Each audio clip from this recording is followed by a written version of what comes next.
নদীতে স্নান করতে। কংসাবতী নদী, কাঁসাই নদী যাচ্ছি আমরা সবাই। এই যে নদীতে আমরা নেমে যাচ্ছি, স্নান করতে যাচ্ছি নদীতে। সামনে ভাগনা বাবু আছে। কি গন্ধ,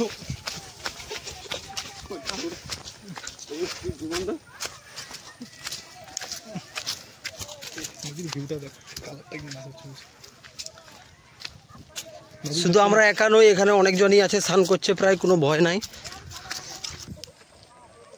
ওই ওখানে একটা জলহস্তি।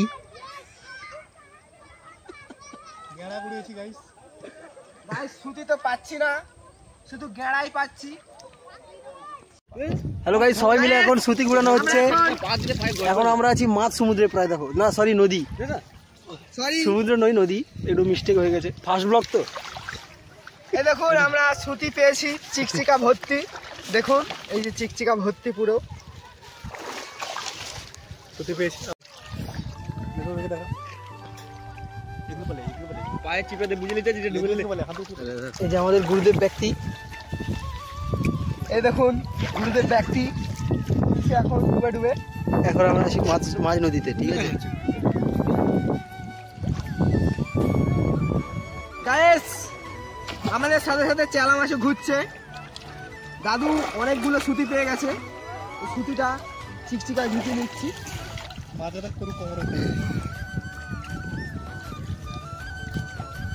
চিকচিকায় কিছু জলও ঢুকে গেছে, সেগুলো বের করে নিচ্ছি।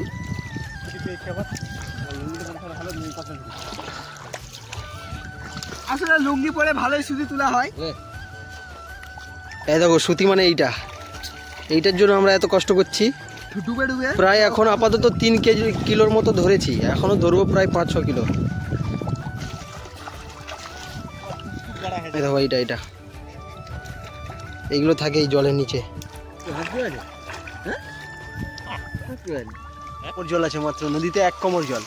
মাঝ নদীতে 1 কোমর জল, 1 কোমর জলে আমাদের সুতি ধরা হচ্ছে।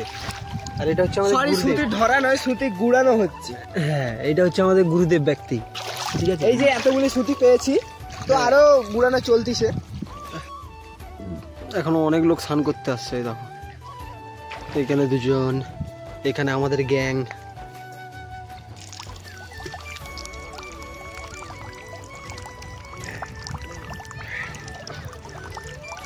দেখুন আমরা এই যে সুতি গুড়িয়ে যাচ্ছি। ফাইনালি আমাদের স্নান করা কমপ্লিট হয়ে গেছে, এখন যাচ্ছি বাড়ির দিকে, ঠিক আছে। আর সাথে আছে আমাদের সুতি, প্রায় আমরা 5 কেজির কাছাকাছি সুতি তুলেছি আজকে, ঠিক আছে, প্রায় 4 ঘন্টা ধরে।